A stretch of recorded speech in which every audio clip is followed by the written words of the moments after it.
for Flabonga Monthrothacube.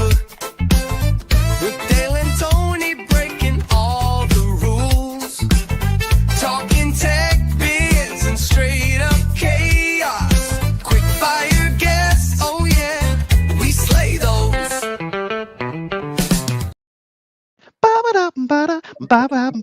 I really like that bit. Good afternoon. My name is Dale Rodriguez, and this is Flabonga Monthrothacube. With me today, I've got my awesome co-host, Tony. And we've got our fantastic guest, Heather. Heather. Thank Yes. you for coming on the show. You're someone I met during networking in lockdown many moons ago. Didn't we all? And you're one of those people that is just so eclectically wonderful in terms of skill set, ability, intelligence. Like, if I were to ask, who are you, what do you do? That could be a novella of its own, could it not? Oh, 100%. I mean, yeah, I actually had to do a CV not that long ago for something. And I hadn't done one for a good sort of 25 years. And I was quite proud of that. As you say, eclectic. It doesn't begin to describe it, but I've done a lot of different things. But hey, that's part of living a good life. We're going to mess with the flow of the show. Usually there's some tete-a-tete back and forth between me and the guest while Tony formulates ideas. Today, I'm going to throw Tony under the bus because of your experience, Heather. Tony, please ask Heather the coffee question. The coffee question straight off the bat. Straight away. Well, it's actually, well, it was called the coffee question. I don't know if we should rename it now because it's taken a new arm recently. Hot beverage question. Hot beverage question, maybe that's a better way of doing it. So if you had the choice between coffee, tea, or hot chocolate, which would you choose? Coffee every time. Good, excellent answer. It's the original arm of the question. So the arm of the coffee question goes as follows. So if we can imagine a world where your local artisan brewer with single origin, fair trade or not fair trade, because apparently that's not quite so good as I originally thought it was. Like, you know, we say that they are like A grade and we can all agree that that's what we kind of want. Imagine a world where that didn't exist and you were stuck with chain generica from wall to wall, but you had the full choice. What is your, like, what coffee chain would you go to as your choice, and what's the one that you would avoid? There's two I can avoid straight off the bat. Is Starbucks and Costa.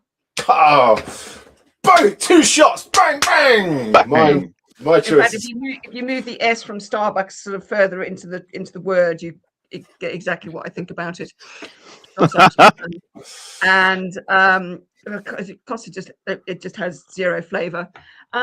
If I absolutely had to, and Dale kind of knows that, in fact, yeah, you are talking to someone who's a bit thing, because I actually have my own coffee brand. I actually have a coffee business of my own. So wow. the sad thing is, you know your game, right? Okay, I got it. kind of do. And if that sort of single origin didn't exist anymore, I kind of wouldn't have a business on that side. It's a little side hustle, but it is a very tasty side hustle. There's probably about 60 kilos of coffee in my office, so it smells rather nice. That's coffee. That's coffee. Yes. Let's get any aspiring podcasters out there. Do your research before you come on the show, and then you'll know things like this. Tony, that was really mean of me, because I did know that, and as you were asking the question, my smug little face was like, he doesn't know. He doesn't know.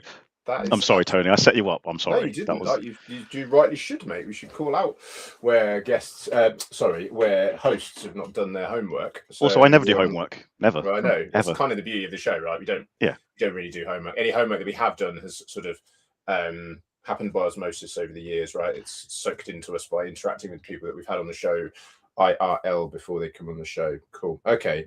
And Tony, in answer to the second part of the question, is if I had to go to a chain, where would I go? It would be Pret, because I happen to know who does their roasting. Okay. And their baristas, I know it's a sort of point and shoot type machine, but they have been taught how to make a black Americano properly. Hot water first, please. Pret is my second after Starbucks. But it's interesting that you're very anti-Starbucks. So when we started doing this, I assumed that Starbucks would be right up there as the top, but it has been absolutely pillared by our audience, and actually commonly in favour of Costa, which is my absolute avoid. So I've come out of this very well over time. Tell us about the coffee business, though. That sounds Oh, That it sounds very just cool. it was one of those things I'd always wanted, sitting on the sofa with my mum kind of 20 something years ago. And we were just sort of sat there and she just said, if you could do anything, because I've sort of done many things in my life. And it was sort of, I would just love to have my own little coffee bar, sort of 35, yes, 30, yes, 35 odd years ago. I spent tiny bit of time in Seattle, and kind of got introduced to the coffee bar. And I was just like, oh, this is rather lovely. And I just said, I've always wanted to have my own little place. And you can imagine 20, 25 years ago, there were the chains. Wall-to-wall tea houses, yeah. When I my second to last accounting job in London, there was one of the first little artisan coffee shops just around the corner in what is very now trendy Shoreditch. Not so trendy then, but very trendy. And then we had this tiny little coffee shop called the Whole Bean or something, can't remember. I just told my mum, I want a little coffee bar, but finances being as they are, all I could afford or stretch to was a little pop-up. So I had a little coffee truck. I got myself a pitch outside Arundel train station in beautiful West Sussex, which is where and for 10 years I got up to 4:30 in the morning and went coffee for the lovely commuters of Arundel, and then bought my coffee supplier, which I then came to own my own brand. Sadly, I mean, I absolutely loved it. Best job in the world. Best job in the world. Standing around making coffee for people who want a coffee, they want to give you money, and they're going to do it all again the next day. Great business model, all weathers, lots of lovely people, and home by 10:30. So that was kind of fun. Do you know what, like I always look at the amount of coffee shops there are and think like most of them stay open, so like there's money in them there hills, right? Yeah, it's a tough business. It really is, because in fact the margins, I mean, I know somebody says, oh, it's much cheaper to make a coffee at home. Yeah, I know, I get that, but actually you're paying for the £15,000 kettle that it's kind of come out of, and the £4,000 coffee grinder. We did a coffee course last year, and that blew my mind, and I have not got over that yet. Heather, yes. Do you eat meat? I do not, except on my birthday. Except on your birthday. Oh, I have, as in like meat is like a treat for you. I have 2 rashers of crispy bacon on my birthday every year. I mean, you kind of answered the question already, but I'll ask it anyway. If you could eat one animal for the rest of your life, forsaking all others, what animal would you choose to eat? Oh, well, I do eat fish, so it would probably be from the fish end of the spectrum. Fishy wishies. Okay. Do you have a favorite fish to eat? Like a species? Money, no object. It would be monkfish. Okay. Which is not salmon or tuna. Definitely monkfish. Oh, I don't like having to choose just the one. I mean, that's just, it would be boring, wouldn't it? Yeah, but that would make the question too easy if I just gave you carte blanche, all the fishes. That'd just be general chat. There's no parameters. Okay. In that case, it's a beautifully cooked tuna, fresh tuna, obviously. But it's sorry, fishies and tunas and all the rest of it. Don't mean to be depleting the seas. Do you know what they used to use monkfish for? I do not. So they used to use it as lobster pot bait. They didn't realise it was really nice to eat, so they used to haul them up, and then they'd be like, "All right, we'll stick them in the lobster pot for the lobsters." Well, bless them. They're not the prettiest looking fish in the world, they are not. they? No. So they're probably and that was real sort of prejudging by its looks. I mean that really is a sort of a total bias on that. And it's just like, actually no, this is an awesome fish, and just because it doesn't look like the rest of us, well, that's just not good. I mean, you say that, I don't think any of us would eat a blobfish. Not tried. I don't think anyone has, for that very reason. Everyone's like, that looks terrible. No, thank you. Yeah. This is going to be a terrible segue. In your title there, you've got Heather Barrie, Goal Achievement Strategist, MARSTA Goals, and Animal Productivity Quiz. Please elaborate on the animals and productivity. Pull the thread. Right. Okay. Where do we start? Okay. Well, let's zoom in first. We're getting serious. Yeah. Ooh. This could be a clip. Serious. Get ready, AI. Heather in the middle, obviously. Oh, crikey. There we go. With lovely paintings in the background. So, quick story in that, as I said, Dell and I met in lockdown, and in lockdown, my coffee businesses, very sadly, went somewhat sideways because I sold expensive coffee machines and beautiful coffee into businesses. Please sit around, have fika, the Swedish art of coffee and cake, and communicating with each other. Have this in your business. It's good for connection, communication, creativity. And of course, everybody went home.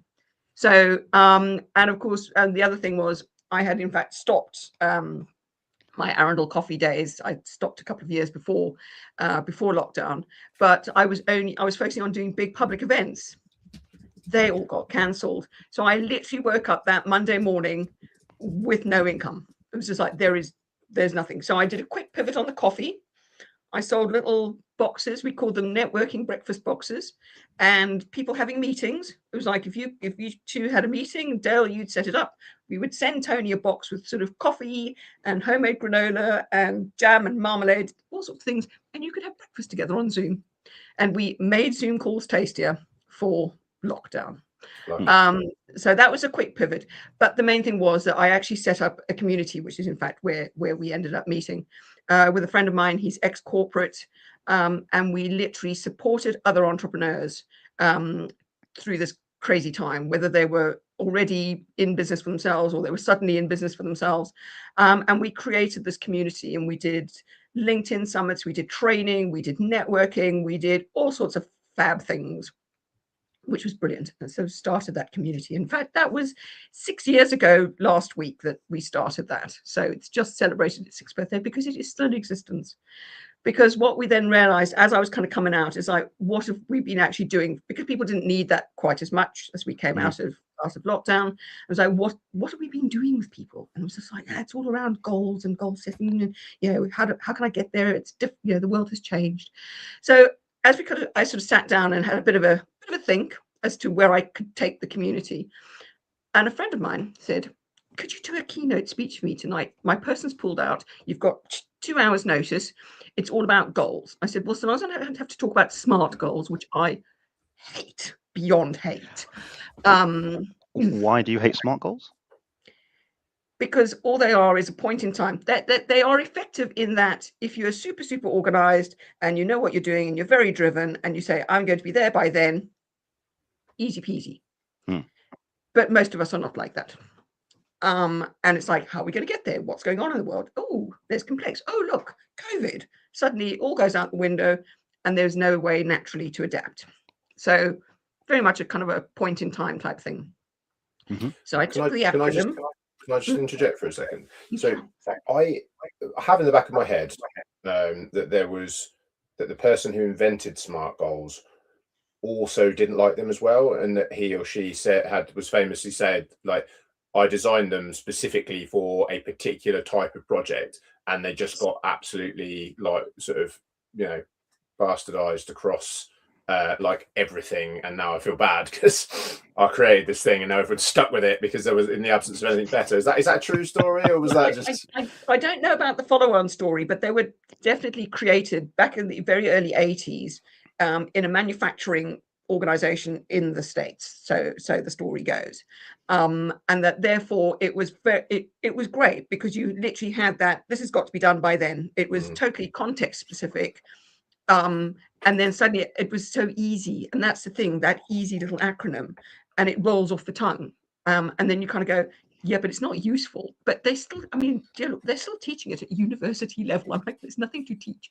Anyway, so I took the letters, played with the words, did a talk. Everybody was like, oh, this is really interesting, because I kind of brought in some different ideas.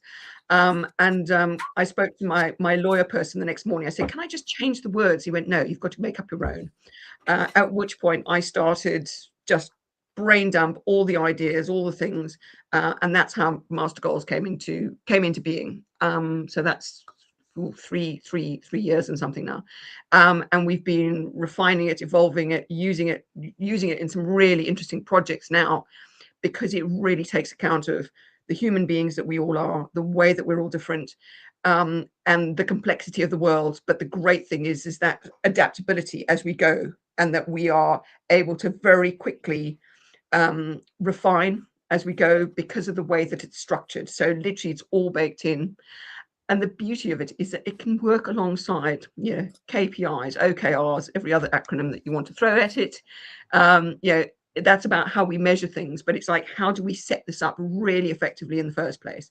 So it's a big thing to be getting out there. I'm trying to change something that is so entrenched, and everybody's been doing it for decades, and they all kind of, and everybody goes, but as soon as you say, I think they're absolutely hideous, and everybody goes, yeah, and they agree. But then they're not prepared to I thought so too, but I was too scared to say. Yeah. I think they really suck too. And I'm like, and are you going to do something different? And they kind of Like what? And so I've got this kind of big mission in the world, and I do like to shift things up in the world, and I'm kind of big like that. So that's a sort of bit of background to MARSTA Goals. And I mean, we've been using them. We've done some incredible projects recently, in that, sort of literally creating a strategic document to take an organization from sort of slightly kind of chaotic organization that was almost a victim of its own success, to kind of go, right, you need a head office and you need 4 divisions, and we need to structure this. And literally we've used the process to enable that, but everybody's on board with it as well, because people feel included, people feel heard.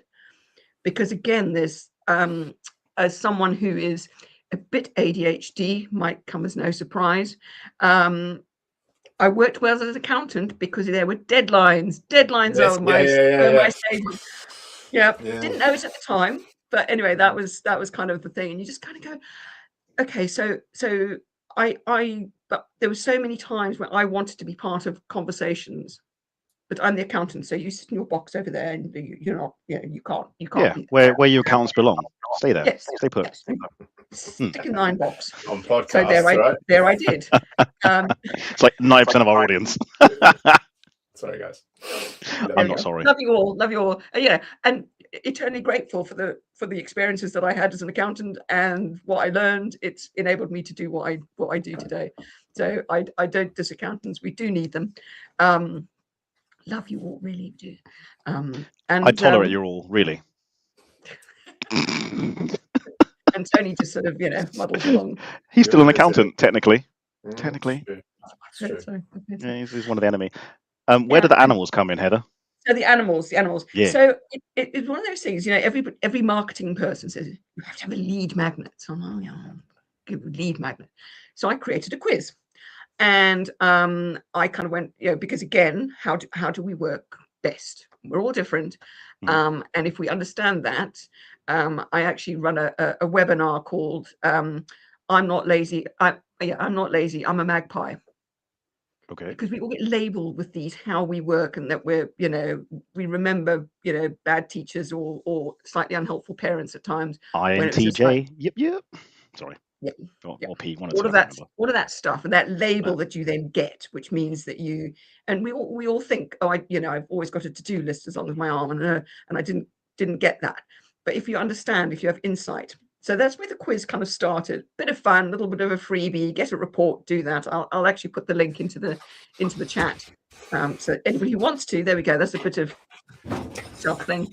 Debbie Hales, she's a friend of the show. I used to love the whistling sound deadlines made as they flew past. Debbie, we love you. You're awesome. You're great. Yeah, Debbie, I'm with you. They had like flappy wings on them, 747 speed. And then I was, we really want to get MARSTA into larger organizations, because it is something that we feel is, just so needed right now, because the world keeps changing, and how can we keep up with all the wonderful humans and keep the humans involved in all of this? So I was at a brilliant conference where we did gamification and all sorts of fun things. And I said, how can I use the tools I've got? Here's all the questions from the MARSTA Goals process. Here are these little animals. And kind of just chatted with various people who love, gamifying, sorry, family, using game design theory. They don't like the word gamification in my family. And how can we use that to just show people that we do things differently? And so I came back. Oops. Made it into a deck of cards, my little animals, there they all are, all 6 of them, and started to play with that. That has now been rolled out into an actual process of its own, because in 3 minutes you can understand how you work, how you're different. I have a question. Yes. I know I need to take the quiz, so you probably can't answer this. But what animal do you think I am? Oh, I hate it when people do this. Although somebody asked me yesterday and I got it absolutely spot on. Because I'll take the quiz afterwards and I'll let you know if you're all right. I'll message you in the DMs. Oh, no, you're putting me on a spot. Now you're going to out me to Yes, that's the entire nature of this show, Heather. I don't know if you did any research, but it's about me making people feel uncomfortable for my own amusement. Tony knows this. He's had it on both barrels as a guest and a host. Don't forget. Yeah. I'm like Tony, I don't do research. Yeah. It's overrated. So I am thinking red squirrel. Okay. Red squirrel. Cool. I'll take it. Has to be a red squirrel. Is one of them, because normally you have sort of two that are predominant. Not always. There will be ties, but I'm thinking red squirrel, and I think antelope. Those are my two for you. We'll see. We'll see.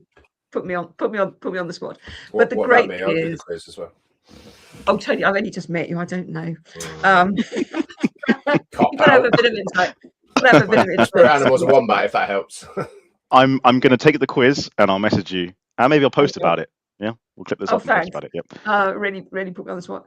And but one of the super exciting things is again, and we're now training people so that they can use this in there, because if you can understand your client in 3 minutes, if you can understand the makeup of your team in 3-4 minutes, and kind of see why things might not be working with a bunch of people who are great at what they do, they get on super well, but they're just kind of not. I think those deadlines are flying by, or they're not quite reaching their full potential. And it's not that there's anything wrong, but it's like if people can work more in tune with how they work naturally, but it's more about understanding each other, and that you can communicate and connect. So it's like if the three of us were sat in a room and one of you is brilliant at having ideas, one of you is brilliant at getting things started, and one of you is brilliant at planning, but none of us are particularly good at getting it across the line, we would struggle. We've got this brilliant thing, but we will struggle. And it's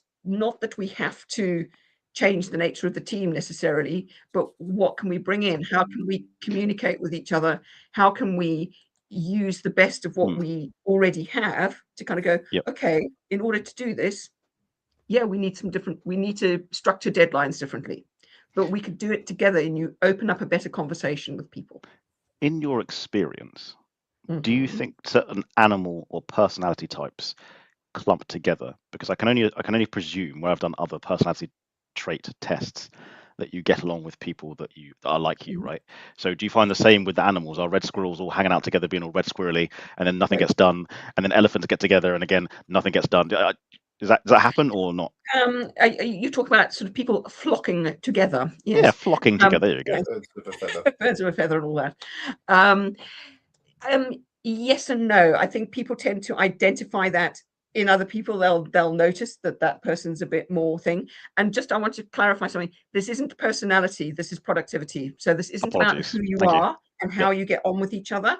This is about how you get stuff done. How you get stuff done. Okay. And it's because a lot of those things I've done. I love the Clifton strengths. I think that they're absolutely brilliant. We use that in MARSTA Goals. You've got your ENFP, INFJ, blah blah blah. Which ones are you on the Myers-Briggs, Heather? Which ones are you? Do you remember your letters? ENFP. And what colour are you as well? Do you remember? High yellow. Me too. Well, yellow/red. And I explain this to people, right? Because the last time I did the test, I was like 80% yellow, 20% red. And I reckon it shifts depending on how hungry I am. Usually yellow. If I'm really hungry and at a restaurant and you're all faffing around, become very, very red very quickly. Yeah. Absolutely. Tony, same to you. Then. What letters are you for the Myers-Briggs, and what colour are you for the, what's called, that test? I'm not sure if I've ever done those two. So I've done Strength Finder, but a long time ago, and I've done the DISC one. And the DISC one there's always the story that I kind of recount as to how useful these things are. So I did it back in my 0 days, and we used to be managed by a guy called Graham. If you're listening, GC, shout out, mate. And Graham, I don't know whether he knows this or not, but he had this slightly unusual character trait as a manager, whereby if you went to him, and we all struggled with this with him. So if you went to him with something logical that was a change to something that had been proposed, he'd react really badly to it, even if it was quite a small thing and it made perfect sense. So, for example, in this team, what we used to do is that we'd all go off around the country and we'd be doing training sessions and project management and pre-sales and stuff for accountants adopting Xero. And part of that, because we didn't have a big enough team to have patches, we just all covered the whole country. So it often meant that like my colleague, one of my teammates, would be in Leeds one day and then I'd be in Leeds the next day, and that sometimes like that didn't make sense, so just be like, well, Neil could just go do both of them in Leeds and then I could do a different one that was close to home and vice versa, and we kind of will manage things like that. And every now and again we'd pick up on one of these things, and our boss used to triage the things out to us, and sometimes it would just get a bit kind of confused. So we would go to him and be like, oh, is it all right for me and Neil to swap this session? And he'd get really like defensive and really kind of upset about us having come to him with what seemed like a really low stakes, really low risk, kind of like obvious suggestion that just made everyone's lives easier, and he'd get really upset about it. And then when we did the disc profile, I can't remember if it was him that came to us with this or if it was us that had sort of spotted it, and when we were discussing the results, there was a particular character trait of his slightly unusual combination of DISC, like the quadrants, that had it when presented with like logic, gets upset, feels that it is a challenge to his authority and a challenge to like his sort of way that he's done things, and that it needed to be handled in a slightly different way, and that actually there was a kind of a better way of dealing with it, and that we managed, and it was like a real light bulb for all of us, because we were like, none of us could work out why he reacted so oddly to what we all felt was like a really obvious, really low stakes, really kind of like straightforward thing, and it's just a strange personality sort of common quirk of that particular personality type, and it held very true, and it really helped all of us to kind of like navigate that, because it was causing regular conflict in the team where we felt like, why are we getting pillared for for what seems like a very logical suggestion? Totally sensible. And I think, Tony, what you said, and that's why again this sort of goes together, because if you have that sort of understanding more, so that's more a little bit the sort of personality and how you yes think. Absolutely. And then if you combine that, if you put the two together, it's like, this is so powerful. But you also, for me, what's really important is to actually use this as part of creating a bit more of a culture where people can talk about what's going on, that people feel safe to talk about it, and in some ways taking it sort of slightly outside of, you know, feeling like it's all about me. It's like, if I can talk about the animals, it kind of just slightly diverts things. And for a lot of people, you know, say somebody, you know, whether it's ADHD, anywhere on the sort of ND spectrum, whatever it might be, if they can sort of frame what is natural for them and what feels fair, you know, totally normal for them, if they can frame that in terms of the animal behavior, it just deflects slightly. And for a lot of people, they find it so much easier to talk about these things. And then you're looking for ways of working that work for everybody. It's like, okay, well, listen, you know, we're going to, and somebody says to me, you know, oh, you're ADHD, you should use, you know, Trello or Monday. And I'm both going like, I hate them both. That's me. I hate them both. Then other brands can be hated also, by the way, just so we're clear. We hate brands. Other brands can be hated. Yeah. And then I finally find the one that works for me. And that's brilliant. But I've been able to kind of just openly go and look for what works best. But in a team, that's not always possible, because you sort of get landed with, you know, oh, we're all going to use Heather, Slack. would you like Tony's about to ask a question. Okay, I'm going to ask my question, because it's binary, and then we'll get Tony to jump in with his question. Would you like a serious question or a daft question next? And then before you answer that, could Tony ask his question, just to make it all confusing for everybody listening and watching? Do you want me to ask my question now? Yes, please, Tony. Okay. It wasn't really a question, it was more of an observation, again, just me yakking on, but like this type of stuff is something that I've struggled with throughout my adult life, and only really in the last year or so really started to kind of like unpick a little bit as to why I'm like really good at some stuff that most people find hard, and really bad at some stuff that requires almost no skill whatsoever, like booking meetings in and sending people docs when I'm supposed to send them docs and all that sort of stuff, getting things over the line. So like that whole that you talked about earlier about deadlines, like that is I have to use the I need to get it in the calendar to have a deadline to work towards it. Otherwise, I just won't do it. Or I will do it, but it will be done late and it won't be done right. It will be like, and it annoys people. And I've only really realised that about myself in the last year or so, that like I get a real buzz out of like the creativity bit and the getting things started bit. I have almost no dopamine response to like the middle bit. I have a bit towards the end of it, seeing it completed, but it's usually relief rather than actual excitement. And that bit in the middle is just basically just dead to me. It's just like I have to force myself through it. Diagnosed ADHD for Tony. Self-diagnosed ADHD, exactly. Yeah. And I'm now interested to see what your animal is, because I now have a clearer insight, and we'll see. I'm not going to say anything because wait. It's controversial because this won't make for a good show for anyone watching, or especially someone listening. Tony, should we do the test now? It says literally, I've got the link up. 2 minutes, 7 questions, 1 insightful result. If the audience is ready to sit quietly for 2 minutes, or Heather, if you want to fill the space, Tony and I will do it now. Sound good? Do it one after the other so that we're not both dead air. Oh, you're so clever. All right, Tony, do you want to go first, or shall I go first? You go first, mate. Yeah. All right, mate. So you guys talk amongst yourselves. In fact, I'm just gonna jump off. Tony, off he goes. Yeah. Okay. So I think he asked the question: would you like a silly question? Let's go daft. Let's go daft. Okay. I think Dale might be upset, but I'm going to ask this question anyway. So this is one of Dale's questions that was in the show before I joined the show. So it is very much a Dale question. The question is, if you could punch any fictional character in the face with no repercussions whatsoever, who would that fictional character be? Oh, fictional character. Oh, crikey. That's really, really hard. I'm going to have to just like pluck something out the air here, because actually I like most sort of fictional. Mine was the Hulk, because I wanted to test myself and see how strong the Hulk really was. Yeah.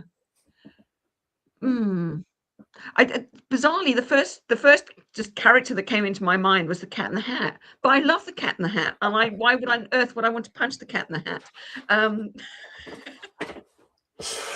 Other than the fact that the Cat in the Hat has got the cat's hat, and I have, you don't know this about me, I have a hat obsession. Okay. Yeah. You might have noticed, if you've seen my logo for MARSTA Goals is a hat. The animals all. The coffee had a hat on it as well, didn't it? All the animals have a hat. The coffee has a hat. I have a collection of about 50 of them downstairs. So maybe that's why I would want to punch the Cat in the Hat, because he's rocking that hat, and I want the hat. I want the hat. Okay, good answer. Good answer. Whenever anyone mentions the Cat in the Hat, it always makes me think of. I know this is quite a niche series that not most people have watched, but This Country, when Kerry has to go and read in the care home, and she reads the Cat in the Hat, and just her reading that story is very good. So for any This Country fans out there, I'm sure I'll conjure up a similar moment of hilarity.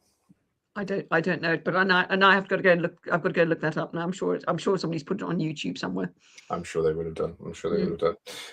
Thank you. That was a good answer. Some people struggle with that question. I struggled with it for a good time before I came up with what I felt was a credible answer. So, and I'm sure Dale won't be too upset that I've asked. I've been in politics, so I can. That's another different. That's the serious question. Yeah, I've been in politics, so you've got to learn to. And I've done improv, so you've got to learn to. That's an obvious thread to pull on. Heather, what was the involvement with politics? Well, it's off the back of being at the train station. There we go. That did just take 2 minutes. We were about to talk about politics, Dale. So I don't know if you want to kind of come back to that, Tony, after you've done the quiz. We can talk. Should I answer? Heather's involvement in politics rather than our political viewpoints, which we tend to steer away from on the show. Well, we do, because mine are radical. So radical. Yeah. Well, mine might. Anyway, while I was at Tony's just weird. He's gone to the quiz. Yeah. My involvement in politics. So. Whilst I was at the train station plying my coffee trade, there was a rather horrendous train strike that had an impact on everybody.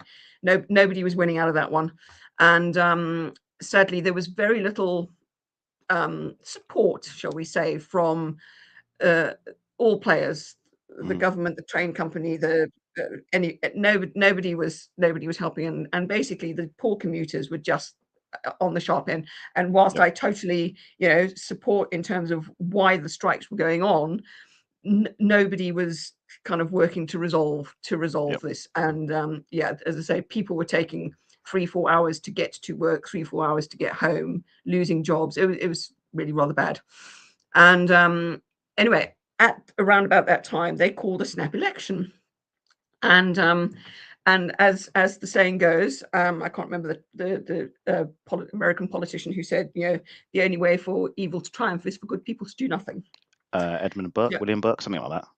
Could be, I can't remember. Something like that. Anyway, so I thought, I'm going to stand for Parliament. So I did. So I stood in the 2017 election. I stood for the Green Party here in Chichester, which is where I still live. And I did that. And then I didn't get in. But in fact, I enjoyed it so much, I did it again when the next election came around in 2019. So yes, but then off the back of that, I then ended up being elected to local council. So I did 4 years as we actually went through lockdown. I was actually on the council during COVID times. Daft question. Did you enjoy being a councillor during COVID times, or was it just very challenging? It was challenging. And yeah, being on a council anyway is challenging. It's an interesting place to spend some of your time. I did 1 term. I didn't stand again after that. But it was an amazing experience, I have to say, and something I never ever in a million years. Talk about goals, that word that's in my title.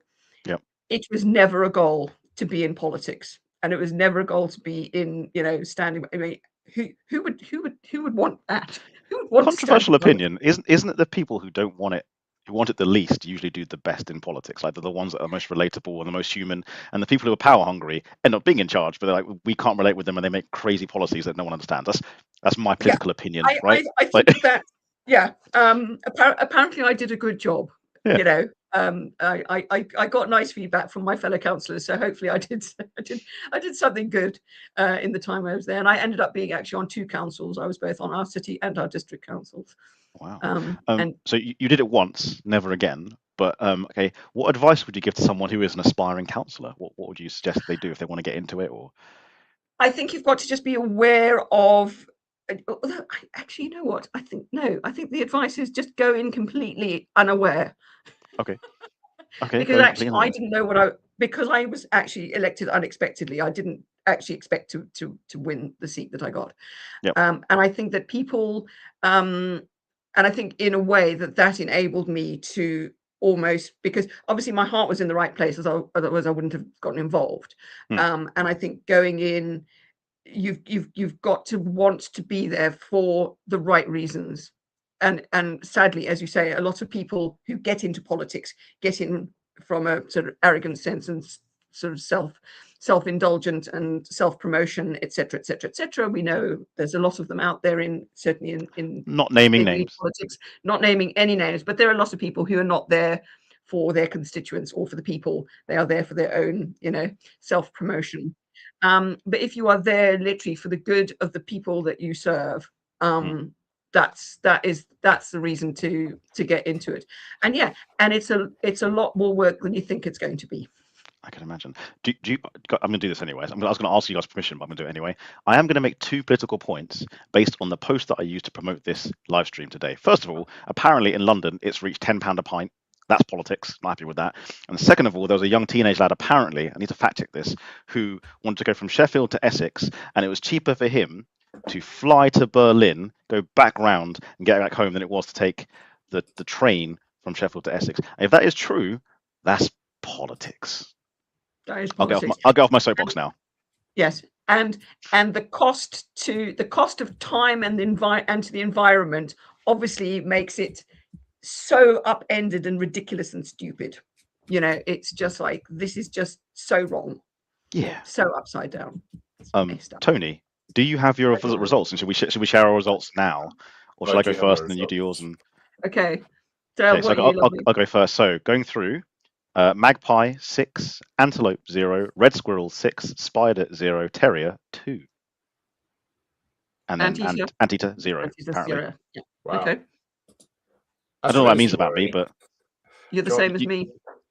Almost identical. Magpie That 6, doesn't surprise me at all. Yeah. Antelope 2, Red Squirrel 4, Spider nil, Terrier nil, Terrier 2, Antita nil. We're so also very, alike. very, very similar. I would have thought your antelope might have been slightly higher, Tony, just from the 10 minutes we've spent together. But yes, but the interesting thing is all three of us have the same top two. That's why we get on so well. There we go. Magpies, Yeah. but so yes. So in answer to your earlier question, is do we flock together? Apparently we do. See, we do. Yeah. There we go.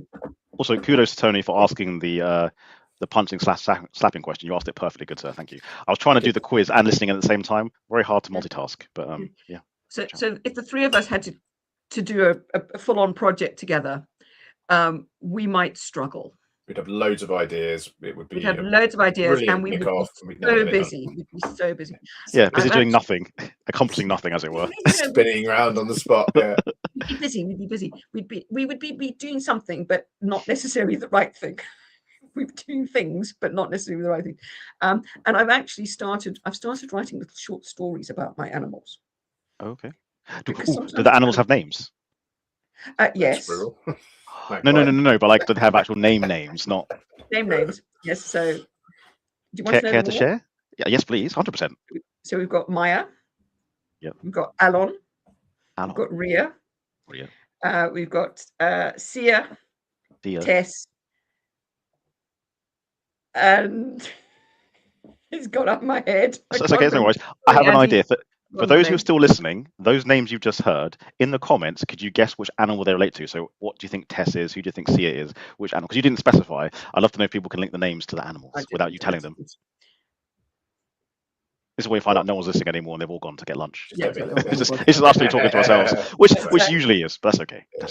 But yeah, no, it's great fun. So this is one of those coping strategies. This is how I look after my magpie, because my magpie just loves having ideas. I could sit here all day and just have ideas and be doing stuff and be very busy and get to the end of the day and have achieved absolutely nothing. But this is how wonderful it is to have the insights that I now do and to have the structure that I now do, which kind of enables me to go, thanks, Debbie. That enables me to be able to actually get stuff done, to kind of actually achieve something and so on. So what I need to do is I need to give my magpie something to do. It needs to have some time to play and to be creative and to have ideas. So magpie gets writing time every day to work on stories. So the animals, because as I say, often we'll have our top two. So I'm writing a whole bunch of stories about the animals in different situations with different challenges and how how their combined energies struggle, perhaps, or something that they're trying to overcome, and then how they then bring their energies together, see what they need so that they can overcome the challenge. And they're brilliant for adults and children alike, or children. Heather, I'm gonna tee you up for a pitch. Are you ready? All right. Tony and I have just done the quiz. I like the results. What do we do next? Let's say I do this with my team at work. What's the next step? How do we get in touch with you? What do we do? How do we chat to you? How do we get coaching on this? What's the next step after doing this quiz? Next step, and I'll just grab it in just a second, is you follow me on LinkedIn. That's the easiest thing. But because you've done the quiz, that very happily gives me your details. So I will be straight back in touch with you and we can arrange a conversation. And I think that where we're really sort of working with people is, so individual coaches, consultants, facilitators, whether they are independent or in-house. So you can either then use it with your one-to-one clients or with small teams. If you work for a larger organization, we're very happy to talk to you, because we want to really get this out there on a sort of license basis, because I'm always asked, can we use it in such and such a situation? The answer is always yes, and we'll find a way. But we're working with onboarding, one-to-ones, icebreakers, so many situations where you can use the quiz, and anybody who trains and learns how to use the quiz and interpret the quiz, say that quickly, you get, normally if I was on Zoom, sorry, I always have a QR code at the top here with my quiz on it, but when you get your own license, you get your own QR code and your access to your own quiz. So it's all set up for you with your details on it. Very cool. Not my details. Cool, cool, cool, So cool. yes, so getting in touch with me on LinkedIn is also the other way to. Oops, we've frozen slightly. Complete tangent of a question. When you were an accountant, what was your least favorite thing about being an accountant? Being an accountant. Damn, the whole thing, like just the whole. Tony's got a Mac, so he can do that kind of stuff. There's no shade on being an accountant. That is a wholly on me set of parts. But yeah, The whole thing. All right, let me rephrase that in a positive way. Heather, what was the thing Okay. you liked about being an accountant? That I was well paid, and I got to work in interesting places. So I always chose interesting places to work. I worked in nice creative places, and again, looking back, you just kind of go, I needed that creativity, I needed that thing. So subconsciously I ended up working in interesting creative places. So even though I personally couldn't be interesting and creative because I was the accountant, I worked in places where I could where that could be. I think what I did actually, I did like the maths. My father was an accountant, so I liked that, and I liked the sort of the problem solving with the numbers. That was always a good fun thing to do. Hopefully Thank not you. It wasn't too all often. doom and gloom, Heather. It wasn't all doom and gloom. Hopefully not too often. That it did kind of balance, and you didn't have to do things. But it was Okay. I did it for 20 years, so it can't have been all bad.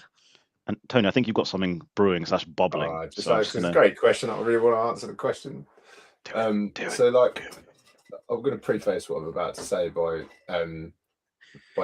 like saying that just hear me out until I'm finished, anyone from the institute or anyone that is an accountant at the moment. But like, the bit that I liked the most about it was when it was over, because I learned so much being an accountant about business and numbers and about like tax, because I was a tax person, and about like how all that stuff worked. And I worked with some just terrifyingly intelligent people in that world, particularly in my Big Four time. But I couldn't really enjoy it because I knew that it wasn't for me, because unfortunately my brain has this great ability to be able to kind of broadly tag categories of information as either interesting or not interesting. And interesting information it can retain ad infinitum, uninteresting information it can't. And unfortunately, sports trivia, food knowledge, interesting information, I can retain that forever. Tax legislation, unfortunately, didn't fall into that category for me, and therefore I found it really difficult to remember basic tax legislation, and it kind of put a bit of a dampener on being a tax consultant, because as I say, as a tax consultant, this is probably not helpful, is it? It is not, no. But what it did do was, like, when I finished and moved into the tech world, it's given me an enormous advantage over the vast majority of people that I interact with, because I've understood as much like what challenges the actual service lines faced, but also just like how people behave when they work in a typical accountancy practice, which I got to see. And that behavioral insight has been like foundational for my quote unquote success within the technology world. Like, that's the bit that I feel like I'm, is a superpower of mine. So like, I don't want to dissuade anyone from going into being an accountant, because for the right person, it is absolutely fascinating. And I'm sure, like, my mentor at the beginning of my first time, who kept me afloat, thank you, John. I remember him sitting me down one day, and he was like, I don't understand. He was like, you'd be a way better director or partner than you are associate, because like you get all the big picture stuff and all that, like you see all that, which most of the people at the bottom of the tree don't see, but you can't remember like the corporation tax filing deadlines. I was like, yeah, but you can't get to there without going through the technical rungs, which I was never able to get through. So yeah. I mean, I'm forever grateful for those 20 years. Met amazing people, worked in amazing places. I worked for Remy Martin for 3 years, and that was phenomenal. And I still have, I have friends from where I worked. And as I say, when I was in the coffee business, I would help people set up mobile coffee bars because I had a lot of experience. But I could bring, whereas most people they would sort of phone up somebody and go, well, you can make the trailer, and I can buy a coffee machine off some dude in Norfolk, wherever. Nothing against dudes in Norfolk, by the way. But they could just buy the stuff and cobble it together, whereas I can actually go in and talk about the whole coffee thing, why you need a number 17 spanner, absolutely essential. That was my little trademarky thing. If somebody, if you need it, you need it. And I only used it twice in 15 years. I only used it twice, but I tell you what, I needed it. But also I could help them with the business side of things, because people sit there and going to go, oh, look, there's a long queue, I'm making lots of money. And it's like, yeah, but that doesn't happen very often. You do big events and they only happen, 6 times a year where you make that sort of money. So how does it all work? So yeah, I forever grateful. Literally don't regret it for a moment. But very glad I'm not doing it anymore. I'm just going to add something off the back of what you both said. My interpretation and a message to the younger people, because I've learned that we actually have some teenagers and some students who watch this show. There are roughly I think 10 to 12 branches of accountancy. So if you are thinking of accountancy, there's lots of different ones. And just because you're not so good at tax, for example, no offense, Tony, you might be really good at audit, or you might be really good at management accounts. So if you are going into accountancy, or you're in an apprenticeship right now, juggle it around a little bit. And this is me showing more political bias. I'm not a huge fan of university anymore. Get an apprenticeship, go to an accountancy firm, do some bookkeeping, do some audit, do some management accounts. There might be one branch of accountancy that you are forensics you might be really, really good at. Give them all a little go, a little taste. Young people watching this. We're at the stage of the show where it's almost over, Heather. Time has flown by. Us red squirrels have just been squirreling away with our crazy ideas. Hence the conversation has been so sporadic. But now's the time where we go, hey, Heather, do you have any random thoughts or questions for Tony and I? If you don't, no worries, no pressure. We'll just move on. But if you do, feel free to ask. Okay, when you two met, what was the topic of conversation? If you can remember that. Barbecue. What was the bond? Barbecue and lifting weights, and it was mostly barbecue. Because we met on LinkedIn first before we met in person, and I can't remember. I think I posted something about barbecue, you posted about barbecue, slid into other DMs, and the conversation was nothing about work whatsoever for like weeks. It was just like, hey man, have you seen this T-bone? Hey man, have you grilled this steak? Hey, have you tried this kind of? It was and have you actually barbecued together? Not yet. No, not yet. It's going to happen. It's going to happen at some point in our lifetimes. We're going to do that. It has to happen. Now, what you may not know about me, I spent 20 years of my life in Africa, so I have had a lot of barbecues. I can barbecue, even though I don't eat meat.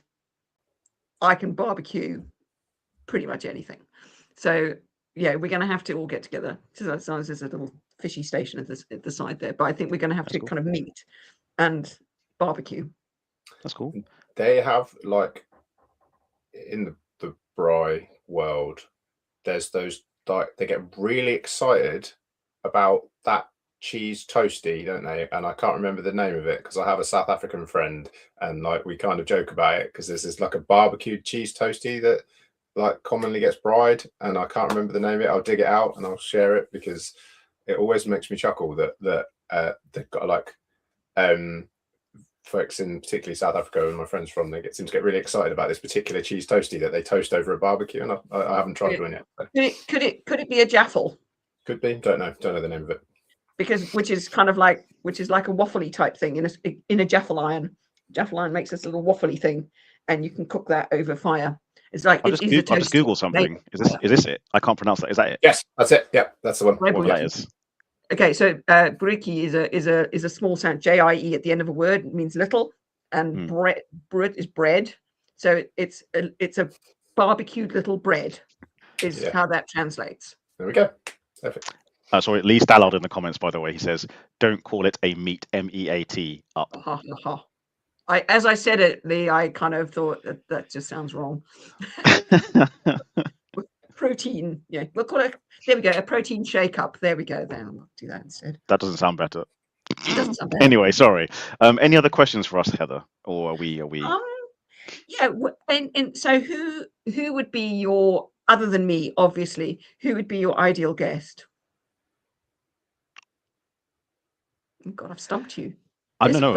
I've got a couple. That's the problem, and I'm like, do I go controversial or just go nice? I'm going to go controversial. There was a guy on YouTube. He's American. He's become quite prolific. He's talking about political commentary. His name's Andrew Wilson, or his wife Rachel Wilson. They're very, very polarizing. But I just love to have a chat with them and understand where their viewpoints come from, why they started doing what they do, and why they have their opinions. Love to ask them that question in the live stream. What about you, Tony? That's an interesting question. Depends. So, like, from immediately in our world, or like the sort of outer echelons of our world, Gary Turner, who was the MD of Zero for a decade. I'd love to have him on, and hopefully we will get him on one day. James Ashford, I'd really like to interview James Ashford. I think he's class. And I'd really like to have Brad Burton on as well. I think he'd be an interesting chat. One step removed from those and casting the net into the for the future, when we've grown the show to be enormous, is I'd really like to speak to Daniel Priestley. I find him fascinating. I think he would be great. And yeah, and there's tons of sports people that I would love to interview. Yeah, Johnny Wilkinson. I'd love to interview Johnny Wilkinson. I'm a rugby guy, so he's a fascinating character. All right. On that note, Heather, again, please could you, again, you don't have to, could you leave with one kind of nugget, bombshell, or pearl of wisdom? I'm hovering over the end stream button. As soon as you finish, I'm going to click end stream, and we'll fade to black. Do what you love and love what you do.